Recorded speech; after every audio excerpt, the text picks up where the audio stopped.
Il tempo è una grande illusione che ci inganna fino alla disperazione.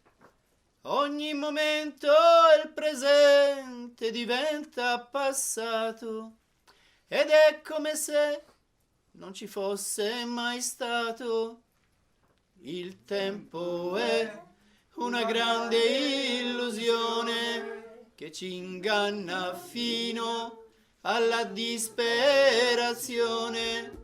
Ogni momento il presente diventa passato ed è come se non ci fosse mai stato. Il tempo è una grande illusione. Noi facciamo progetti per gli anni a venire, ma non sappiamo se il successivo respiro potrà avvenire. Noi facciamo progetti per gli anni a venire, ma non sappiamo se il successivo respiro potrà avvenire. Ci illudiamo di poter vivere in eterno, ma la nostra vita Lui ha già dato il suo segno. Ci illudiamo di poter vivere in eterno, ma la nostra vita Lui ha già dato il suo segno. Il tempo è una grande illusione. Noi siamo veri, sfruttando e ingannando la compassione e l'amore, non ci sfiorano nemmeno passando. Noi siamo veri, sfruttando e ingannando la compassione e l'amore, non ci sfiorano nemmeno passando. Siamo crudeli, ingannatori e usurpatori, di ogni ingiustizia siamo i legittimi detentori. Siamo crudeli, ingannatori e usurpatori, di ogni ingiustizia siamo i legittimi detentori. Il tempo è una grande illusione. Tanti imperi ci sono stati nel tempo, coloro tiranni che non davano scampo.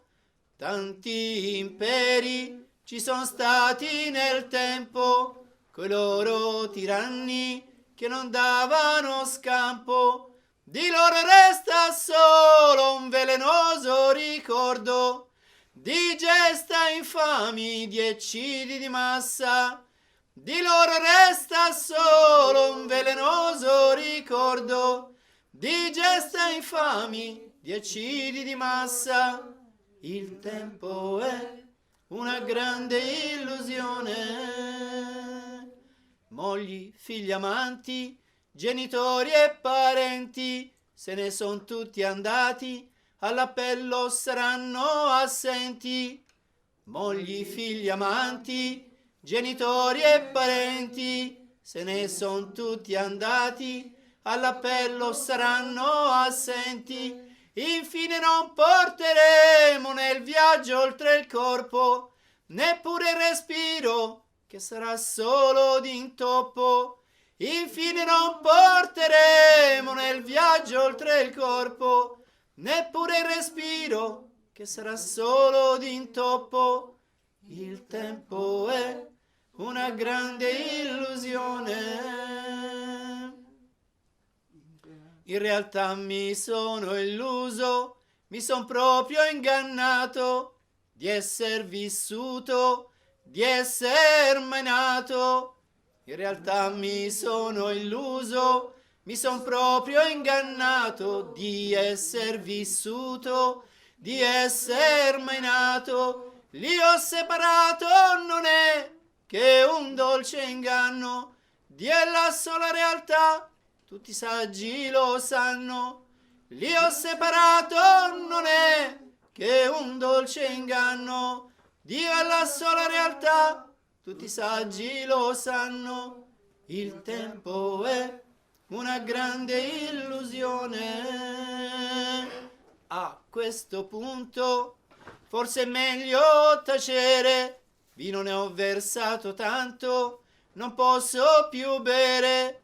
A questo punto forse è meglio tacere, vino ne ho versato tanto, non posso più bere. La logica e la ragione hanno preso il volo, rimane tra tutti l'innominabile solo. La logica e la ragione hanno preso il volo, rimane tra tutti l'innominabile solo. Il tempo è una grande illusione che ci inganna fino alla disperazione. Ogni momento il presente diventa passato ed è come se non ci fosse mai stato.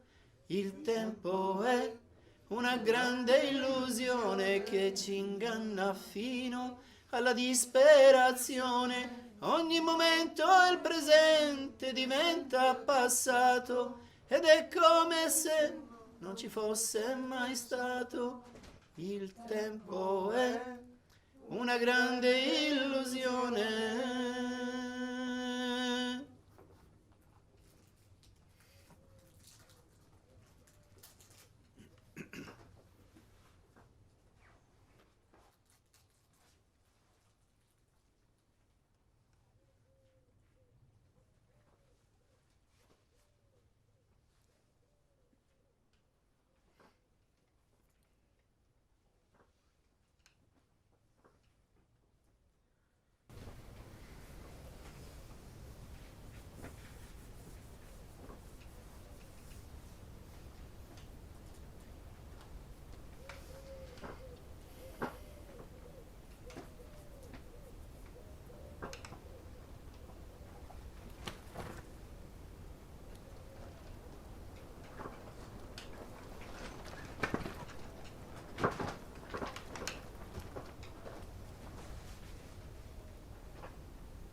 So this is the song we take up this evening for Satsang.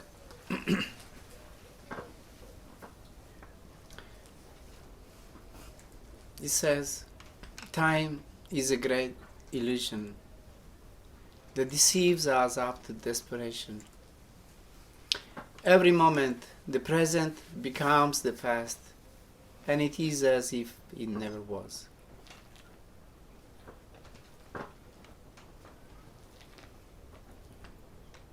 So this physical reality seems to be very consistent, very solid, very real. But time is something that makes it shaky, unreliable.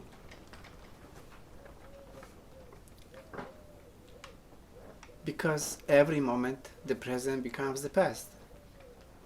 So it is like if it was never there.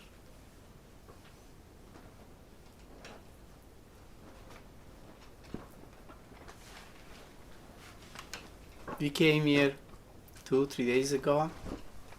Where are they? They are gone forever. This meeting began an hour and a half ago. Where is it?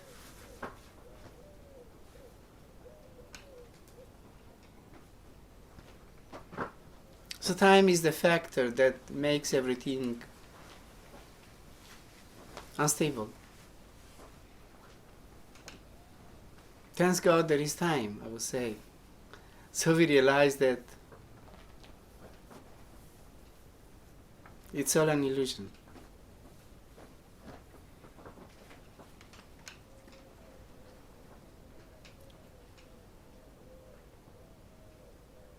And we run after time. We spend our life running after time. We never have enough time.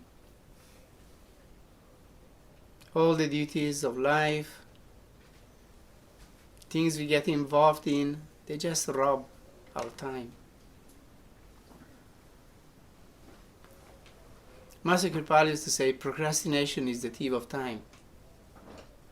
We keep postponing the main things, and we do all the foolish things.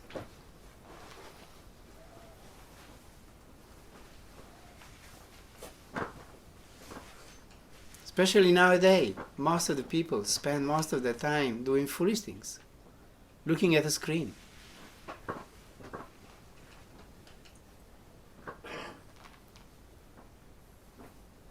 And time goes by, and we come at the end of this life. We are worse than what we were when we entered into this life. Most of the people is like this.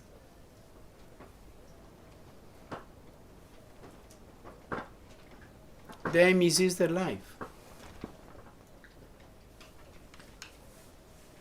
It's rare that to find a person that becoming old becomes a nicer person, more beautiful,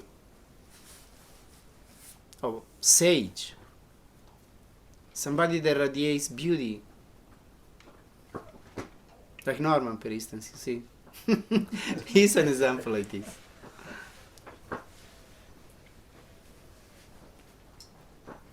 Most of the people, they become ugly when they become old. Because their innate nature becomes worse and worse. Because that's the nature of the mind. Unless you control it, it controls you. Unless you lead it, it will lead you. And the mind tendency is always downwards. It's never upwards. So we have to make an effort to direct it upwards.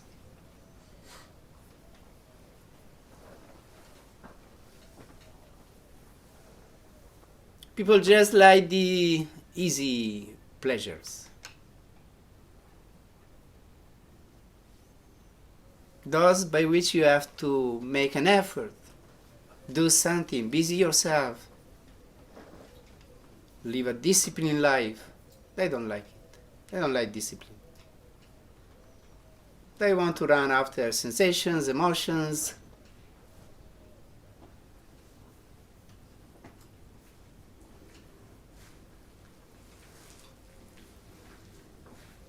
So that's the level of this humankind. That's the level of this planet. Most of the people, they just misuse their life.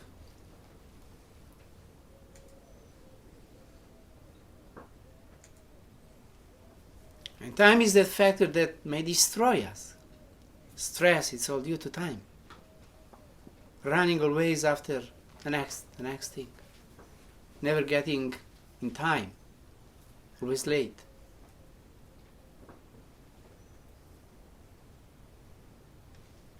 And we want to do 1,001 things. You're never at peace with just breathing. Just feeling oneself alive, conscious. That's already something. That's a great pleasure. Feel yourself to be a conscious being, an alive being, with awareness. That's meditation. Increasing this awareness of ourselves, of our consciousness, of the fact of being alive. Without the need always of something that comes from outside. We always need an object to make ourselves happy. And we have small toys, then the small cars become the big cars. And this and that, and something else again. Never happy. So time deceives us up to desperation. Because in time we want things, objects. Otherwise we feel empty. We feel, what do I live for? If next year I don't get a new car, what do I live for?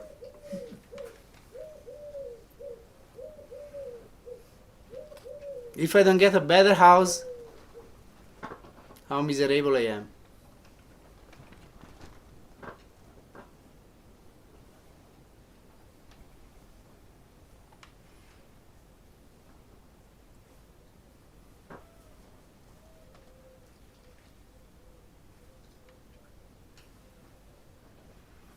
So spiritual people should try to be different. We should try to be different. We should try to be happy with the least we can.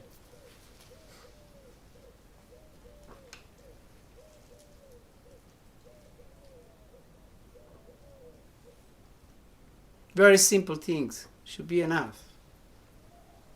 Just what's needed for a dignified life. And then spend our time in pursuit of something else to enrich our inside, our person, to give value to ourselves, to make us special human beings, not ordinary human beings. We should aim at being extraordinary human beings. But not just because we acquire a lot of money. Mostly people, name and fame and power. That's how they feel important. They become something. Because they have lots of money, they are famous, they have power, and they are ready to give everything for this. Their dignity, everything. Their honesty, everything.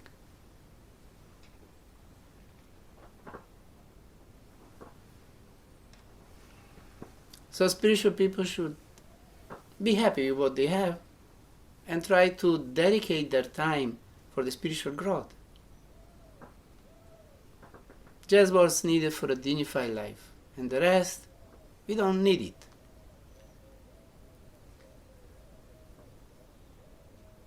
It's not give up everything and follow me. Sorry, I don't like this teaching. It's not real. It's not possible. Because religions who preach this kind of teachings, they are the most greedy, the most wealthy,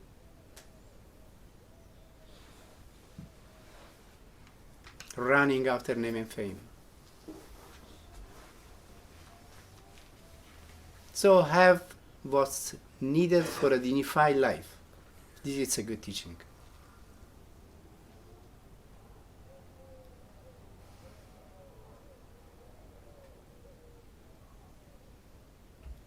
And then dedicate your time to your spiritual practice, to learn a path and learn it very well, so that you become professional in it. You become a master in it. How is it that I know all these songs by heart? They just fell into my head? No. They didn't. I practiced so much that I learned them all by heart.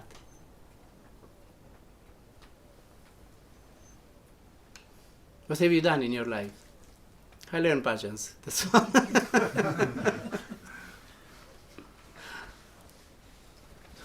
Then I made some money to go see my master. Yes.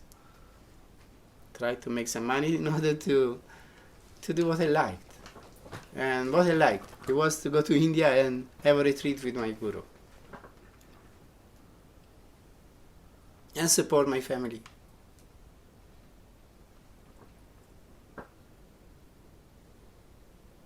Just as much as it was needed. Then I did a lot of work here.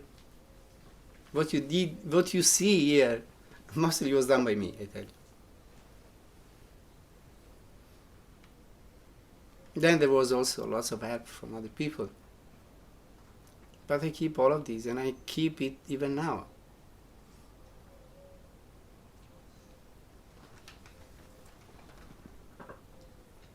And then I organized so many beautiful retreats for my guru's followers.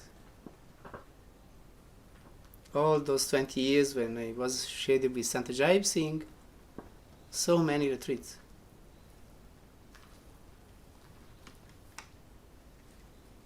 In which we sang bhajans, we did meditation, we had satsang.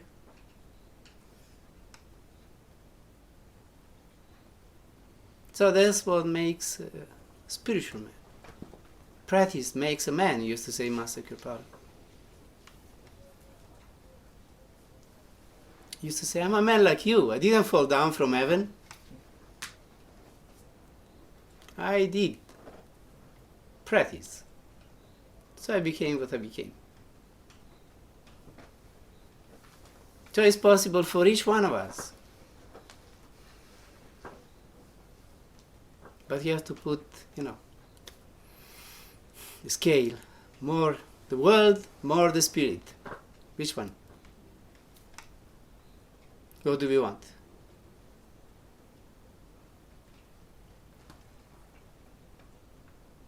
Master Kripalu you say, I have no time, I have no time to meditate. And then he will go into details. How much time do you work? How many hours do you work? 8. Okay. How much time you need traveling to your work and back? 2 hours? Okay, 10 hours. Then, how much time do you need for eating? 2 hours? Okay, 12 hours. Then how many hours do you sleep?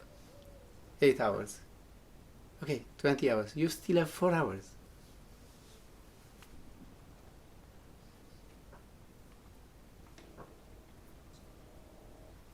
But we need to have this ruling passion. That's the point. We need a ruling passion for God. And we have to build it up. A retreat is a very good situation in which we may build up, increase our passion for God, our love for God. And how do you develop love for somebody? By spending time with that somebody. So the more we spend time with God's presence, the more we love this God's presence.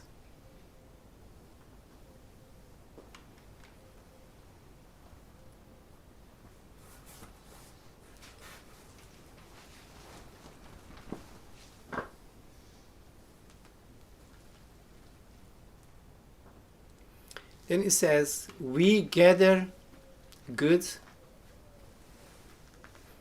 by taking advantage of others and deceiving others. Compassion and love do not touch us even in passing.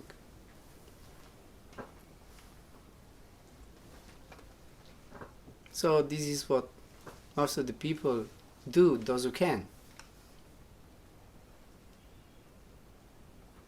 Taking advantage of others, sucking the blood of others. Those who become rich, they don't become rich honestly most of the time. Rare. They become rich being honest. There are some people. But most of the people, they become rich by sucking the blood of others.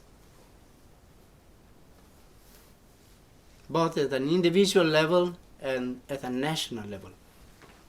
The wealthy nations have been sucking the blood of everybody. Europe has been sucking the blood of everybody. United States is sucking the blood of everybody.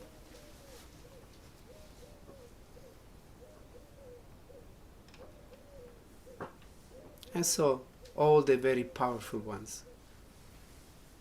In the East and in the West. And they never have enough. That's the problem. That's the big problem that will lead us to mass destruction.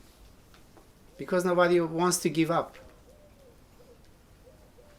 And nobody wants to be the second. Everyone wants to be the first.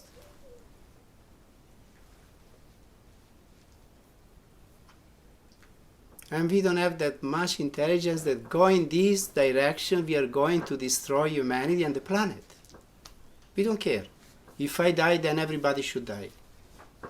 If I become miserable, everybody should be miserable. And then we understand to be an intelligent humanity. With scientists and learned people. But then in practice we are so stupid.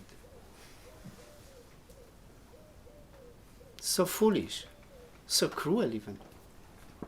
It doesn't matter if I die, then I want everybody to die with me. If I become miserable, then I want everybody to become miserable. Accepting that time is going to change things, and that the one who is the most powerful might become no less powerful anymore. Empires crumble down.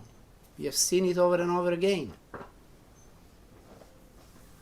So many empires in time, it says in one verse of this song.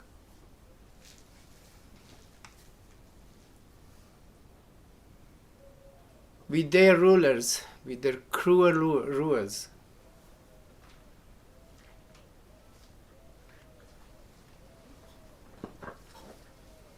And of them what is left? Just a poisonous memory. Nobody loves those dictators, those cruel people who did mass destruction. And keeps happening again and again. So what do we learn? Do we learn anything?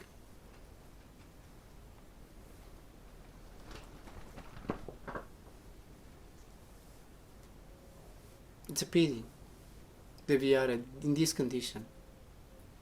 There has been some improvement. I don't say that before it was much worse. In Italy there were wars between Firenze and Siena. North and south. Now it's not there anymore. So there is a slow kind of evolution, but it's very slow. And at the planetary level, we are still nowhere.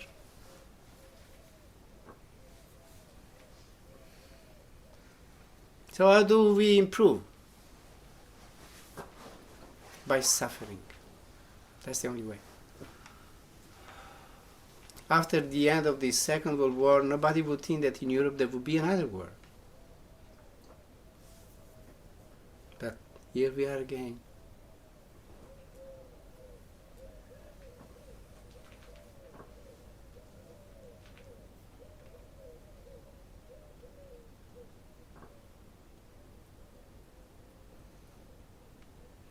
And we become attached to everything which is so transitory. That has not the value that we give to it.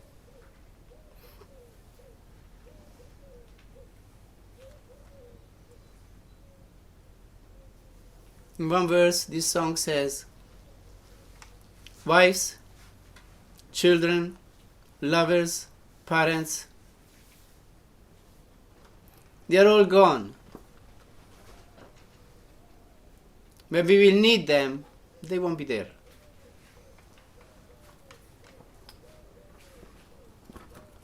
Sanji used to say, at the time of death, nobody will be at your rescue, will come at your rescue. Even those people who love you, if you are still alive, they won't be able to help you. Because they are in the same condition that you are in. Who is going to help you at the time of that? Only your master may be able to help you. And the spiritual practice you have done, and the inner connection you have developed with the Satguru power. Only that will come to your rescue, to our rescue. All the money, all the relations, people we love, they will all stay behind. because they don't know how to help us. Maybe they would like, those who sincerely love us. But how can they help us? They can't help themselves.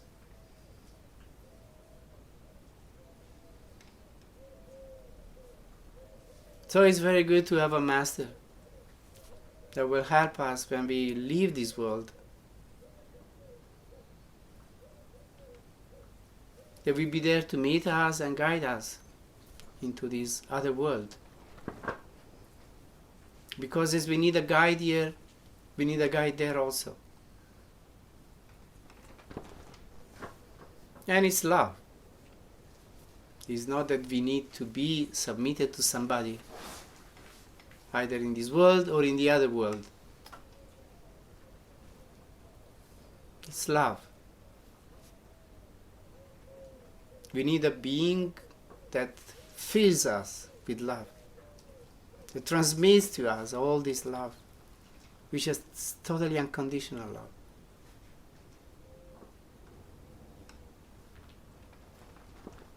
We ask ourselves sometimes, or very often, am I progressing on the path if we are on a path? Am I improving? Am I progressing? Well, what is the measure to understand that we are progressing or not? How much unconditional love we have for everybody. That's the measure. Am I a real loving being that loves everybody without judgment? Because I like or because I don't like, because it's the way I think, my opinion, my religion, my society, my race.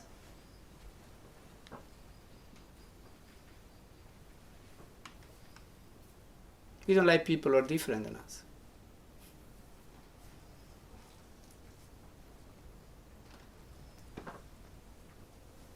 So where do we stand? That's the measure, the meter to measure where we stand. How much we are open to everybody and loving to everybody.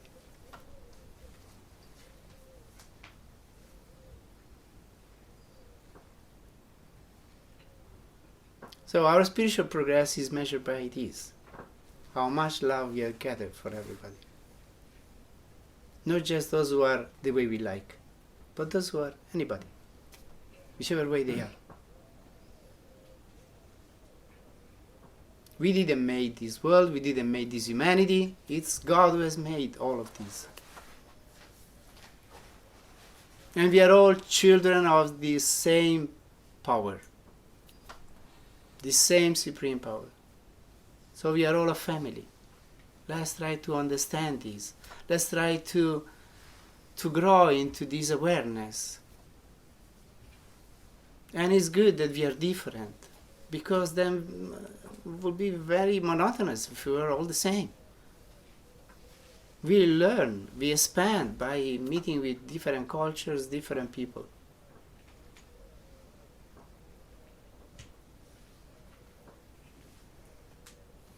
Now this is easy to say, very difficult to do. But that's the way.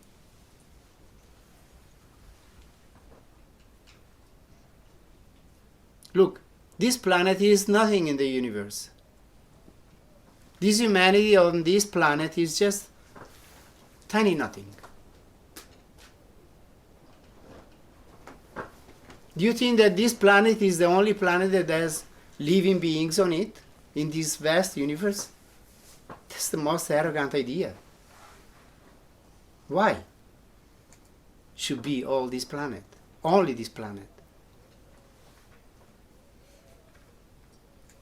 We are still far from finding out, but we'll be surprised in the next generations. You will see what's going to happen. We realize that we are just nothing, like a speck of dust. And there's this number of human beings which are on this planet. They're just nothing in comparison with all the living creatures which are in the whole universe. What is God? It's infinite. What is life? It's infinite. What's the universe? What is the end of this universe? You think it has an end? You think it has a beginning? No. No beginning, no end.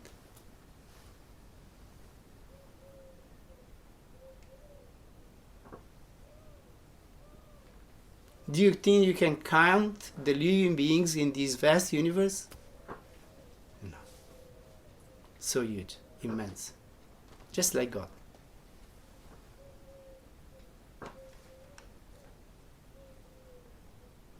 So let's go to broaden our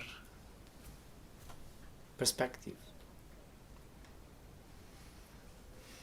Master Kripal was called the broad master. He was a citizen of the cosmos.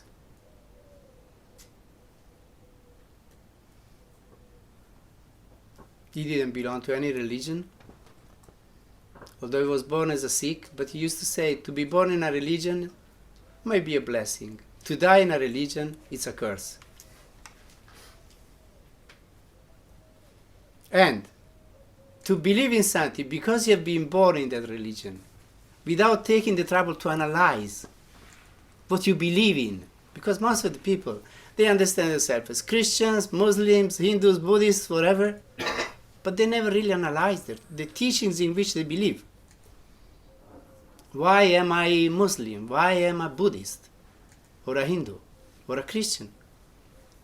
Let me see what these people say, these so-called holy scriptures. Do I agree with it?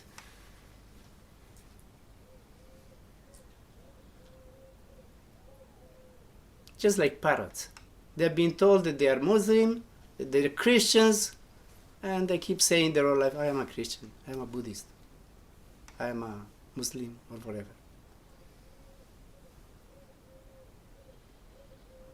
There is no intelligence in this. One has to see what he, she really is by inquiring, by studying and analyzing. Can't just take something because you've been born into that and you have been told that you are that. Why should I be that?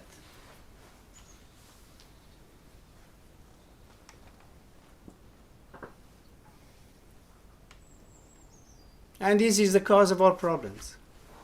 Master Kripal was asked, in your opinion, what will bring peace to the world and unity among humans? He said, raising above isms. That's what's going to be in peace, bring peace to this world. Buddhism, Christianism, Hinduism, communism, atheism, believism.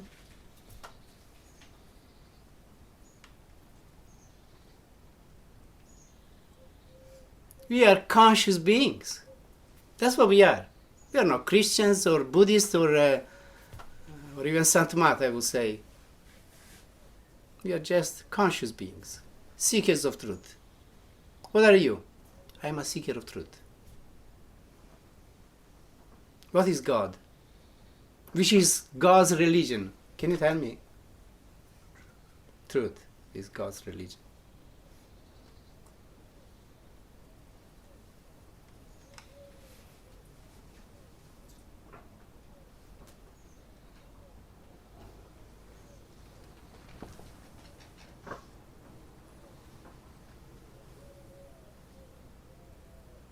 At the end, this song says, maybe at this point it's better to shut up. I've been pouring so much wine, I cannot drink anymore. So at the end of all stories, what remains? Just silence. Where is the truth? In silence, not in words. Words, as Master Kripal used to say, give 1/3 of the teachings. The other 2/3 are in silence. in spiritual transmission.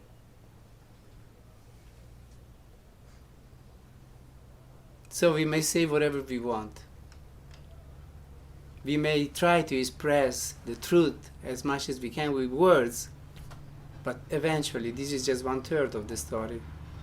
The other 2/3, it's raising above body consciousness and experiencing the divine for ourselves.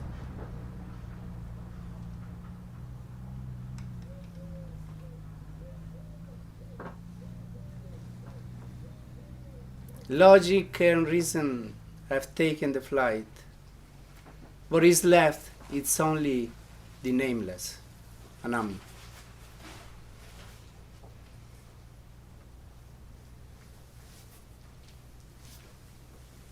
So we never get to it with logic and reason. It's beyond.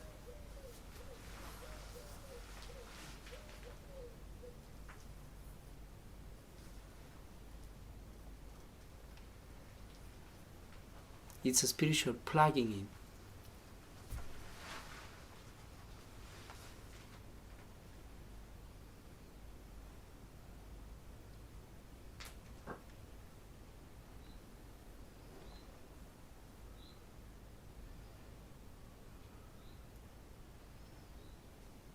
So thank you for listening. I hope the Satsang was of inspiration,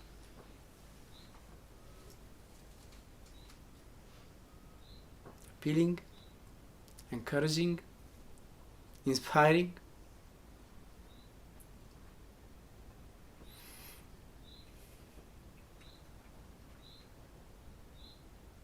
It's all the grace of my masters. By myself I would not be able to say a word. Before I met my master, I was just a stupid boy, that's all.